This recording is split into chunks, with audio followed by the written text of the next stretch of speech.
Hi, I'm Julie. And I'm Caleb. Welcome to Nursing You, the podcast where we redefine nursing in today's healthcare landscape. Join Julie and I as we step outside the box on an unconventional healing journey. Together, we're diving deep into the heart of nursing, exploring the intricate relationships between caregivers and patients with sincerity and depth. Our mission is to create an open and collaborative experience where learning is expansive and fun. From the psychological impacts of nursing to the larger implications on the healthcare system, we're sparking conversations that lead to healing and innovation. We have serious experience and we won't pull our punches, but we'll also weave in some humor along the way because we all know laughter is often the best medicine. It is. And we won't shy away from any topic, taboo or not. From violence and drugs to family and love, we're tackling it all. Our nursing knowledge is our base, but we will be bringing insights from philosophy, religion, science, and art to deepen our understanding of the human experience. So whether you're a nurse, a healthcare professional, or just someone curious about the world of caregiving, this podcast is for you. One last thing, a quick disclaimer before we dive in. While we're both registered nurses, nothing we discuss here should be taken as medical advice. Always consult with your doctor or a qualified healthcare provider for any medical concerns you may have. The views expressed here are our own and don't necessarily reflect those of our employers or licensing bodies. So let's get started on this journey together. Welcome to Nursing You, where every conversation leads to a healthier world. But you're enjoying it. I'm going to go out in a flame of glory, you know? Yeah.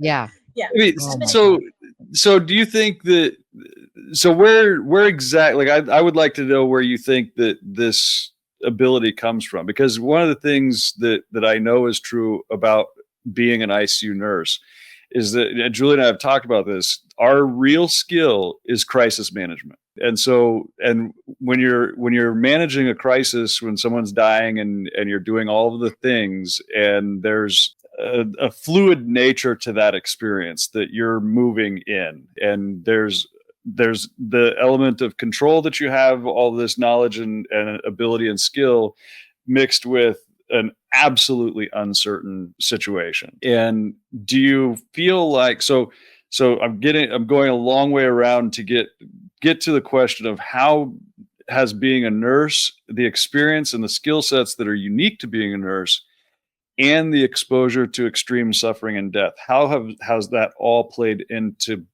the amalgamation of you and how you became this incredibly courageous person? I think for me personally, it comes from a little bit darker situation from childhood. Actually, there's a part, I grew up in an alcoholic home, and my stepdad was incredibly physically abusive to my mother. And I watched my mother survive that.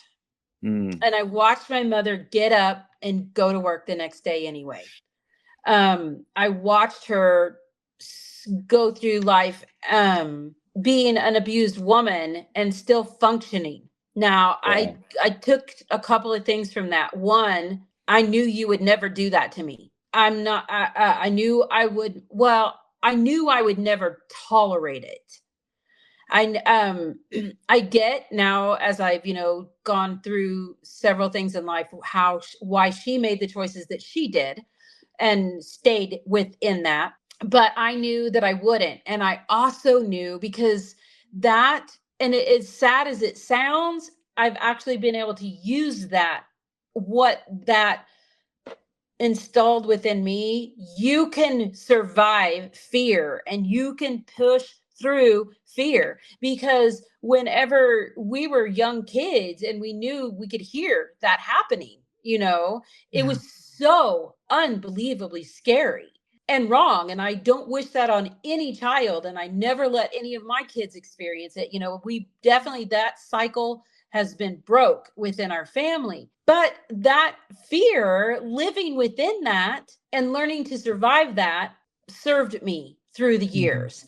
And within nursing, and in two ways. And then as I went into nursing and I saw how horrifying life really can be, and breaking and devastating and dark. And I know I've seen that. I've seen it at bedside. I've seen it in personal life. So this other stuff out here, that I'm fearful of, I can get through that. I can survive that. I've seen what a human can survive. Yeah. I've seen how incredibly, incredibly strong humans really are. And I also was like, I've had people ask me, how do you do that? How does a nurse do that at bedside? How do you experience that? And I was like, well, somebody has to. Yeah. And so honestly, there's been times I felt like it was actually an honor for me to be in that threshold with them. Yeah. So many Yeah. times nurses have been, we all want to know what happens after death, right? And we all have our own beliefs of what is happening. Who else has, besides the person that's actually dying, is actually right there at that threshold? And if I can do something to make that transition for that human being a little less, a wash rag, a song, a comfort to a family, a Kleenex, what an A honor. massage. Massage. Yeah. Presence. What an honor, an explanation, what's happening, giving understanding. I don't know. It gives to me in those moments, I guess it refuels to do it again. It can. It can, if you process it the right way. Yeah. The first time I had a death, I went to a friend of mine's house and we sat on his driveway and drank an entire pitcher of margarita because I was not, that was, you don't, and hopefully you don't get insensitive to what's happening, and what But don't you think that's a going through. choice? I think that's a choice, because I think the natural pathway for that is to become insensitive, but the choice would be to not, and to feel through that pain. And nurses are terrible at debriefing and working and thinking through that pain. I think you are so right that you have to consciously, I'm going to have to feel this. I'm going to have to, but I am very fortunate. Sometimes my kids don't like it because they're like, Mom, do you have to talk about everything? Well, and they matured and they grew up. I understood them and they understood me. And, we figured out how to be adults together. Some of my kids can't handle some of the debriefing. And so we just don't, I don't go to them and lean on them for any of that. And again, very thankful for the nursing friends that I have. And we do talk about it. We do debrief it. It's like, this one, it's like literally the analogy of birth is happening in this room and this one is dying in this room. And that's exactly and you meet in the hallway with your own emotions and you got to figure out which ones to have to go to which room. And so I do think you have to consciously be aware and willing to emotionally offload it. And you just have to find the right places to do that, because not very many people can handle the debriefing and the offloading of that information. They don't know what to do with it. So, well, we're not. I go ahead.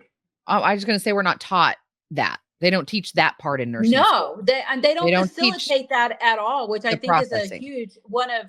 I'm sure you suspect, many things I feel like are done wrong in the professional world of nursing. Yeah. Well, I texted Julie Friday and I said, what we're at, because we really don't know exactly what it is that we're doing with this podcast. We know that we like interviewing people, and we know that we like having our expansive, explorative conversations. But I texted her and I said, what if what we're doing is actually providing a space to debrief? We're giving you, like, we're giving people the opportunity to come on and share their stories, and what if we're actually just debriefing, and not just like it doesn't exist. It does not exist. But it kind of feels to me. Yeah, and it feels like him and I, that's what we're doing. Yeah, like we're debriefing all the years, kind of like probably very similar to what you do with your friends on the phone. Mhm. That's a processing. That is a process to process that, Yeah. and it's chewing that information. And Well, you probably remember this or maybe not. I dabbled in doing kind of what you guys are doing exactly in that, and the whole purpose of it was to let people tell their story because to other nurses because I feel like I'm definitely on the right trajectory and path as far as my healing journey, but even more so over the last 2 months. But and I get into that a little bit in just a minute. But I felt for a long time that it's a huge necessity to create a platform. And I am aware that people that aren't nurses will perhaps come across and see it, and some won't understand. right. And that's okay because many, many, many, many will.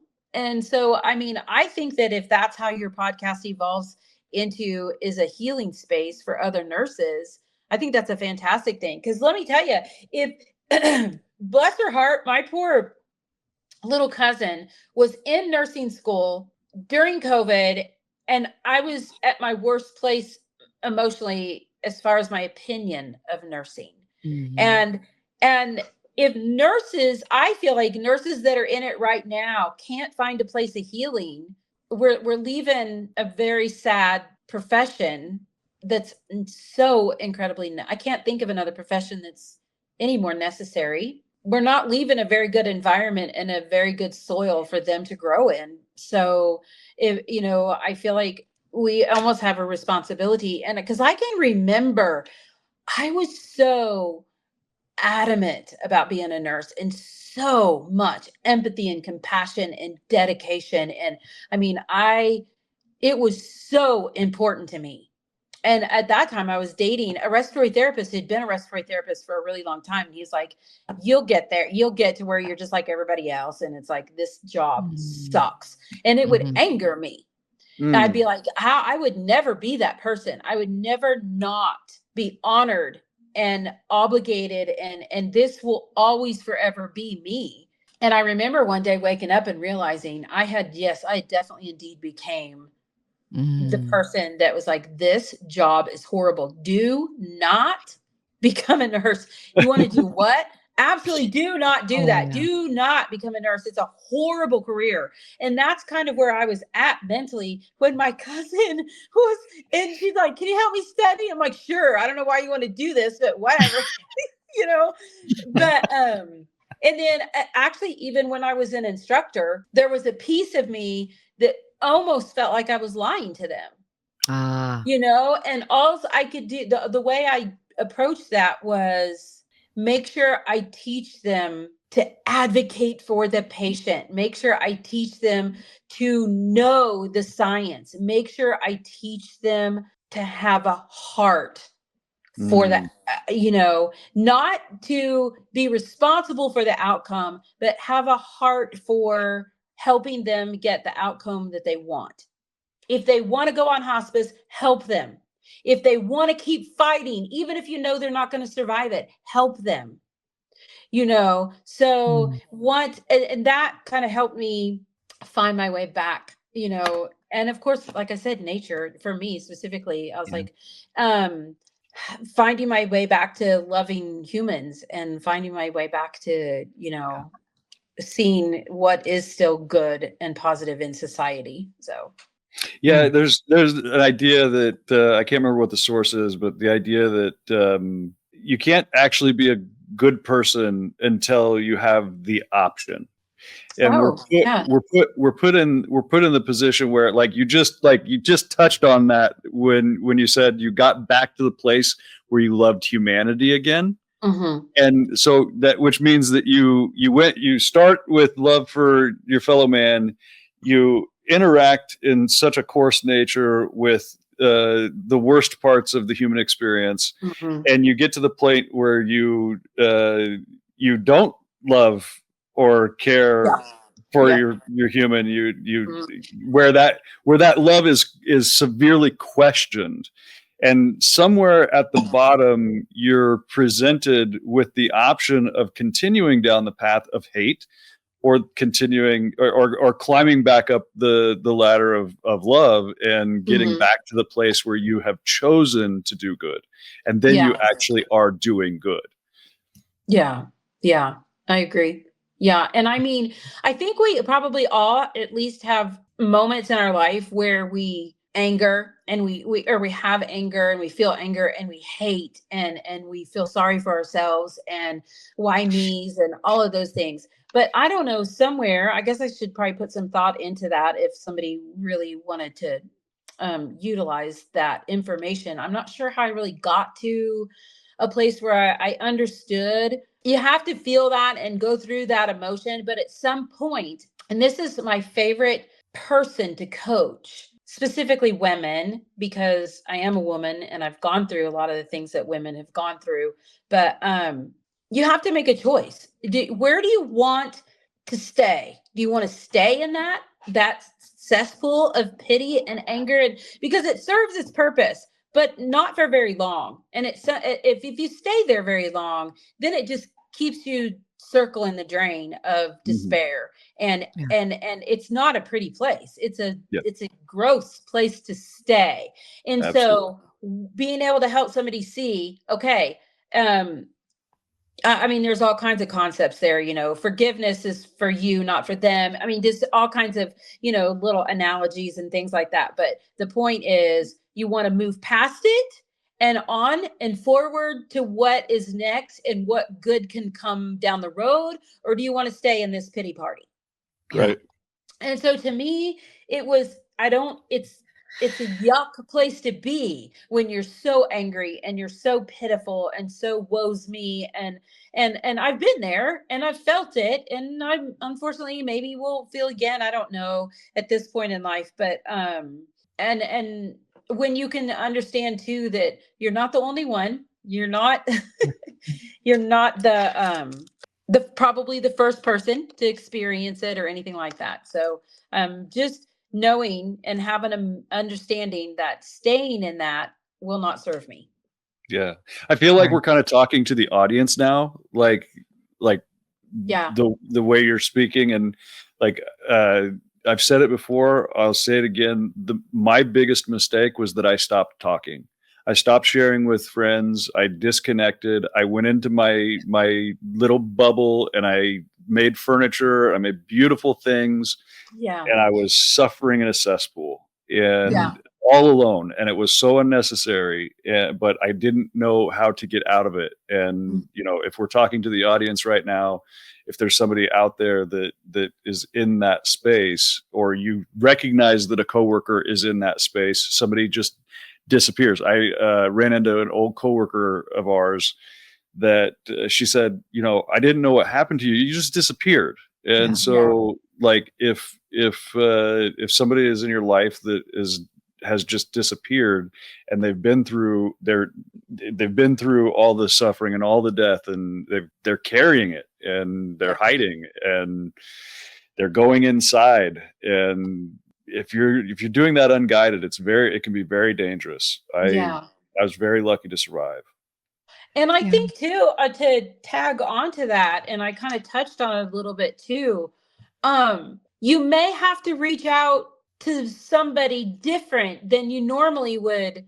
Hey, I can't pay my rent. Can I borrow 200? That person that you lean on may not be the same person that can handle what you need to debrief and what you need to talk about. And I touched on that, with some of my kids, is, and my sisters even, it's just like, it wasn't that they wouldn't want to help and I didn't matter to them and that they didn't love me. It's that they had no skill set or even comprehension of anything that I was going through. So they just didn't have it to give. And so if you're reaching out to people that don't have any healing to help you find, they may hurt you more, and they don't mean to. So if you've reached out to your support system and that support system doesn't have what it takes, find your support system.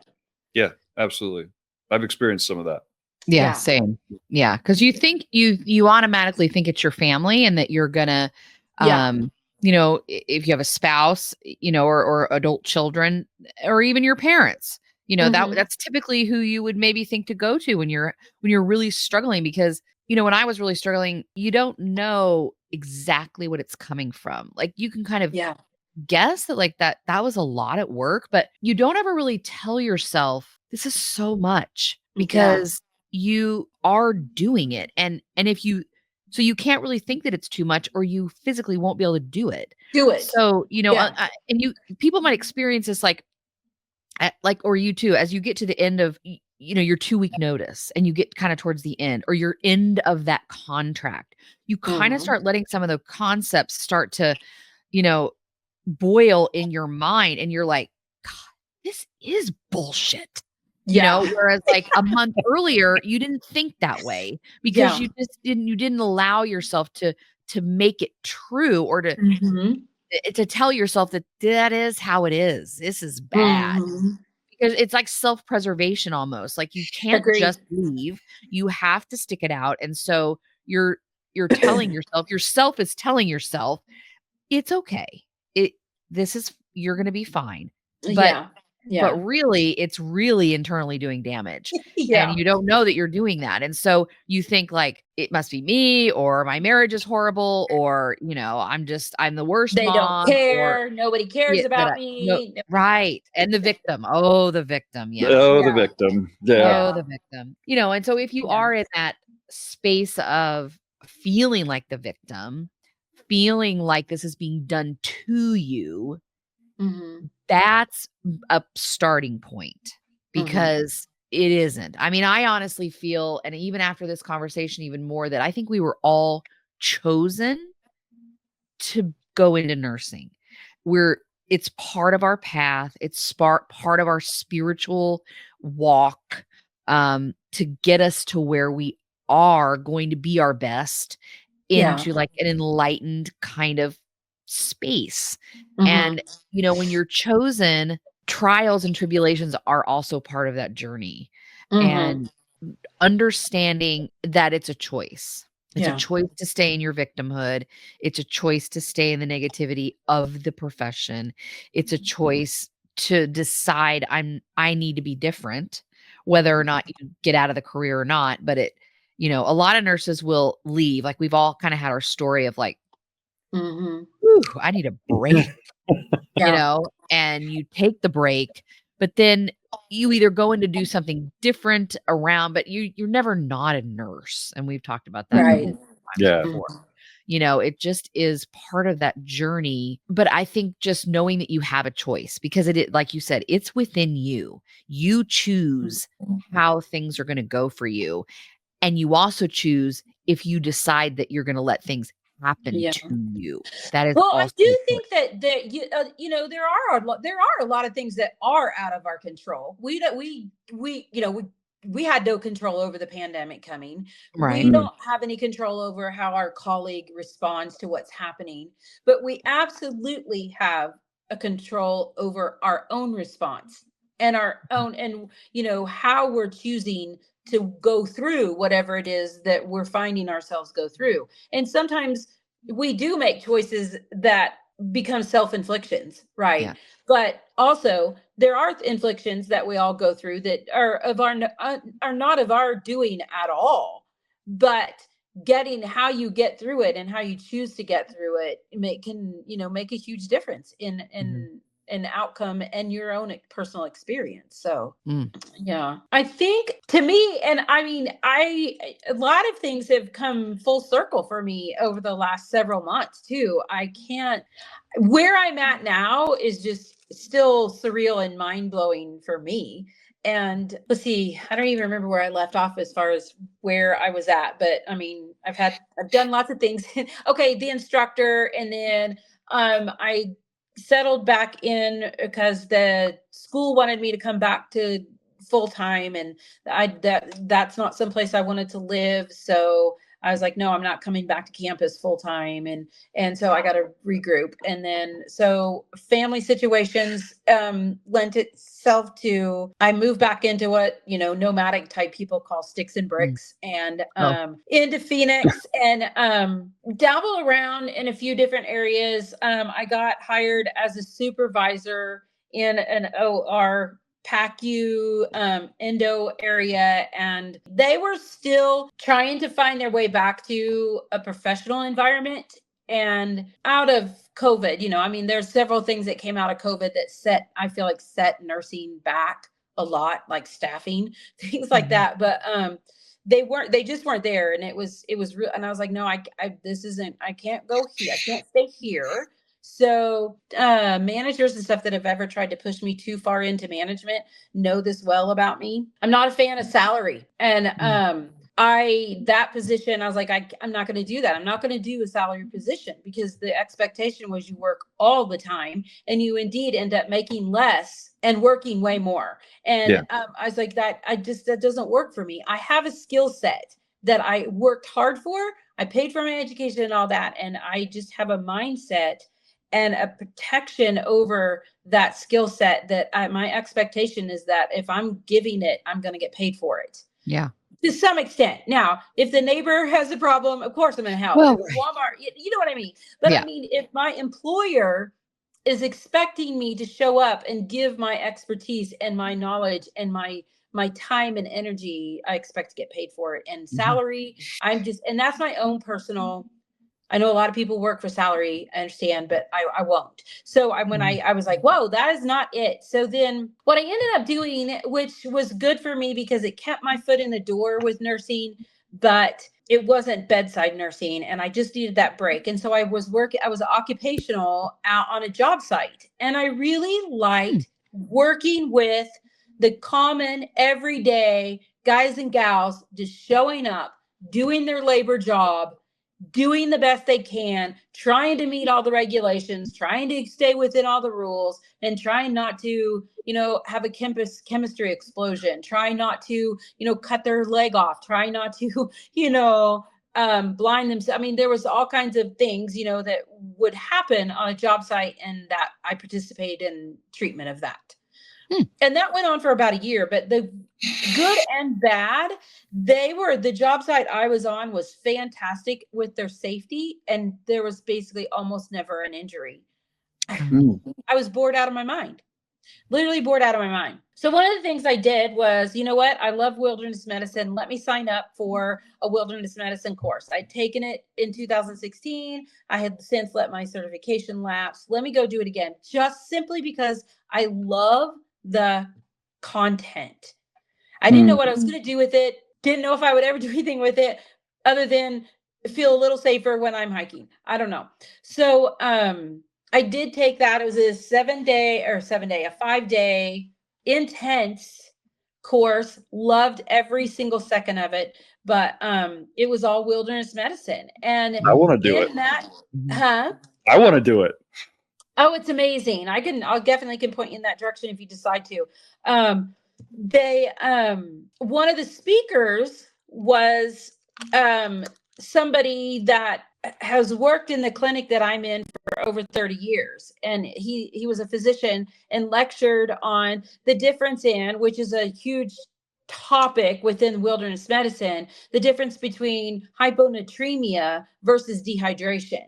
So hyponatremia, of course, is going to come from probably too much water, and dehydration, but they present really similar. So he taught this lecture and it was brilliant. I was like, oh, okay, of course, the definitely little tidbits and how to, what to look at to try to make a decision, not diagnostically, but, diagnose clinical, clinical, which pathway what do I think I need to do to help this person? Yeah. So, I went up and asked him, I said, how do I work where you work? And he said, well, here's the company. I was like, okay, well, let me just look into that. And literally from that very second, and the whole time, even taking the course, I'd taken it before, wasn't exactly sure why I even felt like I needed to take it again, but I'm going to take it again. And now I know it was all kind of just by design. to end up where I'm at now. And I applied for the company, and literally every single step of the way has been fantastic and perfect. And so now I work in it. I do indeed. I work in a national park. I live in a forest, and it is this last week I've had a pretty severe, I think, case of COVID. And honestly, probably by my own mistake, I didn't even think a patient came in, and instead of testing her first for COVID, I went right straight to the nebulizer. Actually, I swabbed her, or let her swab herself. I took the swab, stood there with that, and finished hooking up her nebulizer. Gave her the nebulizer. So of course that first few, okay, you want to see if it's working right. You want to make sure they're breathing right. You're doing all that right. Oh yeah. And the whole time that's circulating in front of my simple mask. And then I go out and I run the test. I'm like, oh shit. Yeah. He's positive. Let me go get my N95. So really, I feel like it was my own error. So kind of self-inflicted COVID, but oh my God, it was pretty bad there for a couple of days. I was like, okay, my thoughts are only staying 85 and my temperature is 103. And I'm like, oh, okay, we're getting real close to needing to go ahead and go to the hospital. And I wrote it out, but the most amazing thing, I still swear by forest bathing and the healing nature, because I open up, I know you can probably see, and you can probably see my pictures and stuff like that. I can open up my whole living room and the whole thing is forest. I can go out onto my back porch. I can literally walk out my front door and I'm in the forest. I can walk the dog. And I mean, nature is my medicine. And I feel like that, definitely got me through. And the fact that I refused to lay down for very long because I didn't want to get pneumonia, and making sure I was percussions. I mean, all the things nurses know how to do. How are my sats? Okay, we're okay. Yeah. And so I mean, I feel, and I absolutely love nursing again. I work with a clinic that every person in that works in that clinic, and I haven't seen it in years. They honestly care no matter what walks through the door, from what country, from what denomination, what faith, what sexual orientation. It just doesn't matter. What's the science here? How can I help you feel better? And they go the extra mile, and so half my clinic is primary care and half of my clinic is urgent care. And so, and it's just simply, and I see patient after patient after patient that they matter to me. Wow. And to feel that as a nurse again is amazing. And I think a lot of it's twofold. It's because my environment, I found my environment. I found where I belong, and I haven't had that in my career in years and years and years. So, in my own personal life, I'm so content and so at peace. And I'm not able, because I will never forget. None of us will ever forget, but I'm able to just kind of set it down. It's just, I can't carry the burden of what happened anymore, so. It's amazing. What a gift. It is. It's such incredible. A gift. Yeah. And I think that's what happens when we really let go and just move with our own intuition, because we internally know. And so you were like, I don't know why I had to take that course. I already took it, but I love it. I love it. It gives me joy. It makes me happy. So I'm just going to do it because I don't know. I thought of something, but and then there you go. I mean, that is how things are manifested. And, it does require work, but it doesn't have to be excruciating and hard. It can just be inspired. And it is. I mean, you can say hero, you can say courageous, you can say brave, but it's just, to me, inspirational. And it is. I mean, your life and the picture, that I see is just one of inspiration. You listening to your own inspiration and it gives encouragement that, things can work out. They really can. They really can. Yeah. And just And I think if you also have your goals, have your dreams, but don't hold so tight that you Mm. stand in the way of life evolving the way it's meant to, Mhm. or you shut out any other possibility or blessing, and you also don't get the goal, because all my dreams haven't worked out. All my Yeah. goals haven't happened. Sure. All my endeavors haven't turned out to be successful. So my mama, she was a pretty simple lady, but she definitely threw some little nuggets out through the years, and one of them was, I've literally never regretted trying anything. It's, Yeah. Mm. there's things I wish I had tried, and those are my regrets. The things Yeah. I wish I had tried and I never did. But Yeah. trying, even if you're not successful, and I kind of feel the same way. I mean, I have a couple of things I might be able to throw in the regret category, but all of it makes me who I am right now. Right. So not trying to me is the biggest regrets. Yeah. Wishing you had done something or at least tried. You Yeah. know. Yeah. Yeah. Yeah. Because you never know. You never know. I mean, trying, and then you can call it not succeeding, but it's really just deciding like, this isn't really for me. That's a Yeah. gift too, because now Yeah. you know. You Opens the don't know space unless for you something Understanding try. else. Yeah. and understanding you can actually change directions then, Yeah. until Yeah. you're dead, it's not over. Right. So, Right. yeah, Right. it's really not Right. over. It's not Yep. over until it's over. So, Yeah. Yeah. yeah. Absolutely. Okay. So good. This has been awesome. I know. Well, thank you. I looked forward to it. I knew it would be a great conversation, and I love being a part of it because I mean, I'm so in love with nursing again. And I Mhm. mean, although, I really, until my mind won't function, I don't, not that I, plan to take direct care of patients for the rest of my life. I hopefully will, be in some capacity involved in nursing for many many years, even after I retire from direct patient care. But Yeah. and stuff like this is, I think, integral parts of nursing at this point. So Mhm. Yeah. Well, that's kind of why we named it what we did. As nurses, we're always nursing. So we're nursing yeah. ourselves, and really we're nursing humanity right now. And I think that's Hmm. kind of the level at which and you too, it's like, yeah, you might not be a bedside nurse, you might not be actually taking care of an actual Hmm. patient, but everyone really is a patient, and what Mhm. Yeah. wisdom and the knowledge and the compassion that we have for humanity and the collective, the more people you can get into this kind of space and type of Hmm. thinking, it's Hmm. just going to elevate the whole Race, the whole frequency, humanity, all of all of it. humanity, all of humanity. Yeah. Yeah, for And sure. so, we'll always be nurses.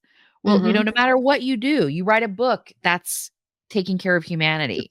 You Hmm. put Nursing. your photographs out, that's taking care of humanity. You Yeah. provide like what we're doing, a platform for whatever happens is just Hmm. providing and putting out there kindness and compassion and, a level of like just be that we're all human, and Yeah. Yeah. Well, I don't know if you guys have thought about this either, but I also look at nursing you as, the you could almost stand in some way as university, nursing you, and that we're learning, because, yeah. and Mhm. that's a wonderful thing about nursing. I do have a few pet peeves at nursing. I don't like it. I didn't like it when I was a young nurse, and I still don't like it as an older nurse. Don't say to me, but this is how we've always done it. Uh-huh. Because Yeah. are we not smart? Are we not scientific? Are we not capable of learning and changing and evolving and doing better and better? That's kind of how I look at nursing you too, in a way, is, it's Yeah. nurses continuing to learn from each other and Yeah. grow. And so, Yeah. That's why we didn't spell out the YOU. Yeah. That's precisely, good, we good. kept it the U, Yeah. Yeah. Because like it. it's learning. And I Yeah. think as nurses, we're always teachers. Mhm. And, Yeah. in everything I do, I always find myself either wanting to teach or teaching, and my kids don't appreciate it. sometimes, but I'm a, I'm teaching. I'm just teaching you the Yeah. way that it kind of really Yeah. is. It's a Yeah. no bullshit way. Mhm. And Yeah. so we are. So we had that also in, even our logos and stuff. We had the old time kind of vintage university logo at one point we were kicking Yeah. around. Yeah, Yeah. because that is very true of what Yeah. it's like. Yeah. Yeah. Yeah. But Well, I think you Cool. guys are doing great things, and I appreciate you thinking of me to be a part of it. So oh yeah. more than I think happy we to do could, so. yeah. Well, and we may have you back on. Absolutely. Our guests have just been so amazing. Like I said in the beginning, Yeah. because we pick them Yeah. intuitively, just and that is what makes this so good. Yeah. And I Yeah. mean, we could all come together and do something. It's the possibilities are endless. Yeah. Yeah. Yeah. True. You may end up having a yearly conference of. Yeah. Yeah. A Amazing. panel. I know. Well, Yeah. I've said it. Yeah, we've talked about it. One of the things that I have wanted for a long time is to do a think tank, to think through, do a true nursing think tank. I don't think it exists currently. There are administrator think tanks, there are hospital system think tanks, but none of them really involve nurses. Yeah. Outside of a hospital system. So yeah, Yeah. it would have to be done outside. And that's kind of similar like with this podcast too. We didn't want to be associated with any kind of system. Yeah. We're not in the system. We don't want to be in the Yeah. system. We want to Well, help. and I mean, I will probably throw this out here and then just let it all go, and because it would turn into another several hour worth of podcasts. But I am a firm believer, and although I work within the healthcare system, I don't think it's a healthcare system at all. I think it's a sick care system. Yeah. And I very Yes. much would like to be on the outside of the hospital and part of warriors that want to move us to a preventative care system. Yes. But that also puts us up against big farm and traditional and a whole set of things. Yeah. but And it does. And that always, when we talk about things like that and we think it seems scary and it's very daunting, but I think how change happens systemically, and it doesn't just happen. It's like the small, like grassroots kind of. It's small, it's gathering community, it's creating lots of little communities and really almost, so it just like goes out over the like a fog kind of rolling in, and it just little by little.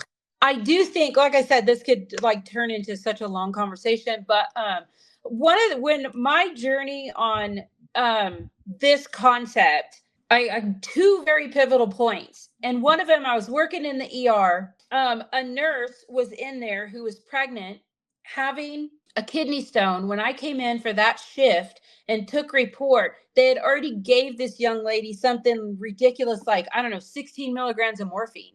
And I was like, what are we doing? What is it helping? Why do you keep giving it to her? And they're like, well, she keeps saying this. It's like, so what you're telling me is it's not working. So why do we keep doing it and inflicting that on the baby if it's not even helping because she wanted it? Okay. But who's the provider and who's got the training and who? I know, but right now she's a patient. But that concept is like, because they want it, to me is that's not giving good care. Yeah. That's not giving science-based care. That's not giving evidence-based care. That's not. So then, and I mean, I took over, went in and saw the young lady. I knew her, she knew me. And I went back to the provider and I said, you've got an order of 4 and 4 ordered. I'm not going to give that. And he's like, what do you mean you're not going to give it? And I said, I'm not going to. If you want her to have more morphine and more Zofran, you go give it to her. How about we do something else? How about we try fentanyl? And all right, if you want to try it, go ask her if that's okay with her. Okay. So are you okay? You want to try that? And the patient was like, yeah, let's try that. Within 30 minutes, the patient had their clothes on, was walking out the door. Now, was it because they knew they'd come up against a nurse that I will absolutely give you what you need? and including narcotics and pain medicine. But if it's not working, I'm not just going to keep doling it out. Yeah. And so I'm going to honestly put thought and effort into giving what is going to help and is needed versus that situation. And then I actually 3 in that one place. The main guy in the OR, we were talking about, or the ER, we were talking about the distribution of narcotics. And this was right in the heat of the narcotic addiction, the opioid addiction. And I was like, this is crazy. Why are we're handing this out like candy? I don't understand. I said, this is not the right care. We're not doing the right thing by the patients. We all said that we would do the right thing. He said, you're right. We F up their lives. We ruin their lives, but you're not going to see any of this change in our time in medicine. And I was like, I'm not going to, I can't accept that. I cannot accept that. And so that started me kind of on a journey of, hey, what are we doing in medicine? What are we doing? And then during COVID, when I took that class, that coaching certification, it was for transformative nurse coach. And they're nurses that have decided they don't want to participate in this push of keeping people sick and making them sicker. And here's more medicine, more medicine. They see what's happening to our society, and they're trying to learn and learn and learn. And how do we move away from this? And how do we help people be healthy, not prevent or treat their sicknesses? And so that's where it kind of all started for me. And I feel like, who better to help us change and do better than the persons that are actually at the bedside watching the outcomes of how we are going about medicine in our country anyway. Yeah. And so I just think nurses could do amazing, amazing, amazing things to move us out of this huge, big pharmacology and obesity and mental and physical unhealthiness, and help move the needle back towards actually helping people be healthy. Yeah. With that's the exactly outlier. that's exactly why I want to do the think tank. Who better? Who better? How do we get there? Yeah. Who better? We're right there. We see it. We know it. We know the truth. Yeah. So yeah. Yeah. We know that is, we do know. We are carriers of knowledge. Doing. We definitely are. Yeah. How many, I don't know if how many physicians you've ever asked when you're going through medical school. I remember specifically asking physicians, when you're going through medical school, how many classes of nutrition have you ever taken? Right. Zero. Yeah. Zero. Yeah. Yeah. Yeah. And there are, we mentioned it on that other podcast. We were talking about microbiome. Oh, okay. And there was the book that we mentioned. I can't think of it off the top of my name, but there are physicians that are waking up to that and being like, they are. Oh my God, like what? But when you're so wrapped up in the system, you cannot and it's hard. see. I mean, you have, and Caleb, I'm sensing that you also, I mean, if you have the personality that can stand kind of firm against pushback and confident enough and not, don't take it. I mean, I'm not ironclad. I can get my feelings hurt and stuff like that. And when you're coming up against somebody that you're pretty sure thinks completely different than you, or they're not going to want to hear what you have to say. I mean, it's a little unnerving. It's not the easiest thing in the world to do, but as enough of us get to a place where we're like, okay, enough is enough.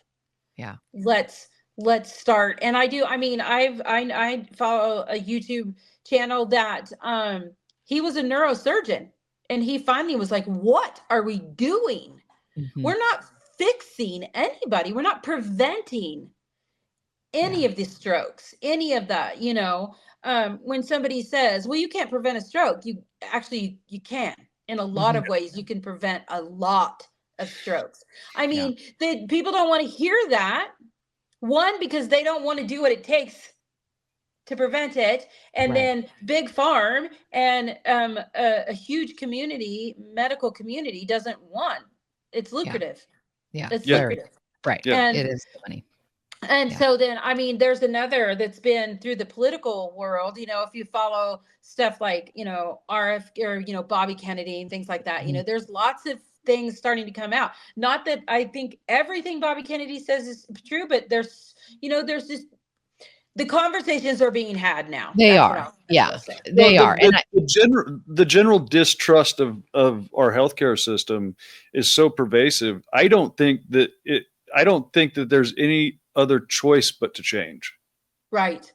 yeah, I mean, it's coming. People are talking about it. They are bringing it up, but it's like that, the Goliath and, he is just a David small Goliath. boy. Yeah, Mhm. David. Little Yeah. Just a slingshot. small boy. Yeah. In his little slingshot, Mhm. but that's kind of the mentality that you have to use as your armor when, Mhm. talking about some of this stuff that is very controversial and Mhm. has a lot of roots deep in financial gain Mhm. or loss. Yeah. And, Yeah, but I mean, that's kind of to my point that I don't think that they have a choice but to change, because if everyone loses faith in the system and stops participating, and Yeah. and the other thing is that nurses are peeling off in all directions. They're Mhm. coming in and they're going straight to grad school and leaving the bedside. Yeah. They're coming in, they're saying, no, this healthcare thing the whole thing is bullshit and I'm out, and they're leaving. Mhm. Or they're like us, they spend their years in the trenches and they kill themselves. Mhm. Or we're retiring because we're getting to that age. Yeah. And I mean, I had so to fight hard. And the only reason I didn't 100% find a way, 100% to just wash my hands of nursing, is that piece in me that was like, but I love when I can yes, truly help them. yes, Yeah. absolutely, So, yeah. same. yes, same. But it's that inverse relationship where nurses are walking away, they're leaving the bedside in Mhm. whatever direction that is, they're Mhm. leaving.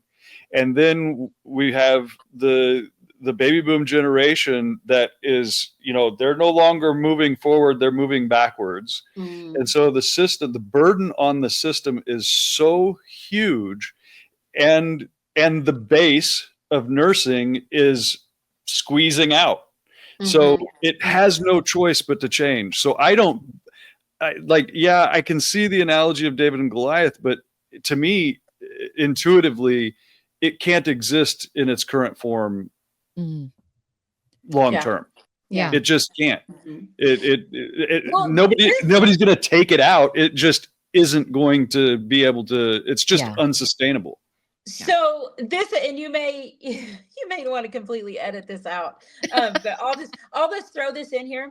And my ride or die, she is getting her PhD. I mean, actually would probably be a fantastic subject if you wanted to interview her. But Yeah. she, God, I love this girl. But she hates it when I present this thinking track.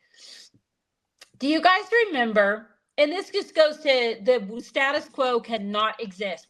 All of it has got to be revamped and changed, and we got to start coming at it from a different direction. But Uh-huh. do you guys remember a few years ago? I think it was Florida, and then one or two other states. They got caught selling diplomas. Yep. So they were selling diplomas to people that said that they had graduated from a nursing program. Then these individuals went on to pass the NCLEX and become hired as bedside nurses. Wow. Multiple. There was something like, I mean, It it was was a it was a lot. 600-700 just in one Yeah. situation. So that is a huge study group, right? If you look at it that way, that's a huge I'm trying to cohort or whatever, that's a huge amount of people that Data were set. bought data Mhm. set. There you go. Bought their diploma, went on to study and teach themselves the concept, pass the NCLEX, go to work, get a job, and in all of the ones that they could track, they did not find one error, one negative impact on the patient that they could find. Now, how thorough that was, I'm not sure. What that led me to feel and think, when I'm always at the mindset of what needs to change, where can the change happen, just that alone. And here's the part where my friend's like, don't say that. If you don't even need to go through nursing school and the torture of that, and you can simply pass the NCLEX, then if that was a known process, okay, you've passed your NCLEX. Because every single one of us, when we passed the NCLEX, we were so baby. Our knowledge base was still so limited. Yeah. And then, okay, so then people will be like, okay, well, what about the whole clinical experience? Well, for one thing, how many nurses went through COVID and graduated? So their clinical was basically non-existent, their Yeah. clinical experience. So if it is, you are aware, and trust me, I know how bizarre this thinking is. If you are, if the hiring person is aware, okay, you got your NCLEX because you just taught yourself. You now have 20 weeks of orientation or whatever that is, because that's where the real learning. You do have a base, of course. By the time you get there, please, I hope they have a basic understanding, but man, the learning starts when you land in orientation. That's true. But I think when I looked at that, what happened down in Florida, most of those people were either nurses in a former country that couldn't go back to school to do here. Gotcha. And then they were also CNAs and LPNs with a lot of experience. They weren't coming in just blank slates. They had a lot of hospital experience already. Gotcha. And they just went about getting their degree in an unethical way. Little odd way. Yeah. But very I mean, unethical way, it sure. really, they did not have to endure, like you said, the torture of nursing school or pay for my it. suggestion is not, hey, we just need to do away with nursing school altogether. Yeah, no. just say it warrants observation and some thought. And are we doing it the best way we can? Is there a way to, to get people into the profession? I think it's going to radically transform. I think, I don't know, the podcast we did with Riz recently, we talked a little bit about the implications of how AI will be used in nursing. I don't know how they replace us or it replaces us, but I guarantee that is absolutely in the mix. That AI is going to radically transform how we're educated and what our role in the hospital is. VR technology, putting a headset on and then going all the way through a scenario. There's all kinds of, but if the last 60 years of my life have taught me nothing else, it's taught me that I literally have no idea what's coming the next 60. Right. No idea how things are going to go. Who knows? Yeah. Same. I love that. And that's such a great attitude, really. To have, is just be open to what's out there. You're not stuck in a box. I mean, you create your life. It's so possible. Yeah, it's so possible. And it's possible to go from a place where you don't want to be to a place that you absolutely love. So and at least you have an opportunity to be an active participant in how things go in your life. Well, I mean, we're at 2 hours, so we got this is great. You got plenty of editing to do. Yeah, it was awesome. Yeah. Awesome. Well, I enjoyed it very much. I'm glad we were able to make it happen. Truly remarkable person. Thank you. Oh, well, thank you so much. I really enjoyed you guys. Yeah. All right. Well, you know what? We're going to yes, absolutely. Be in touch soon. Okay. All right. Bye, guys. Bye. Okay, see ya. We hope you've enjoyed this week's episode. Remember, the conversation doesn't end here. Keep the dialogue going by connecting with us on social media posted in the links below or by visiting our website. Together, let's continue to redefine nursing and shape a brighter future for those we care for. Until next time, take care, stay curious, and keep nurturing those connections. And don't forget to be kind to yourself.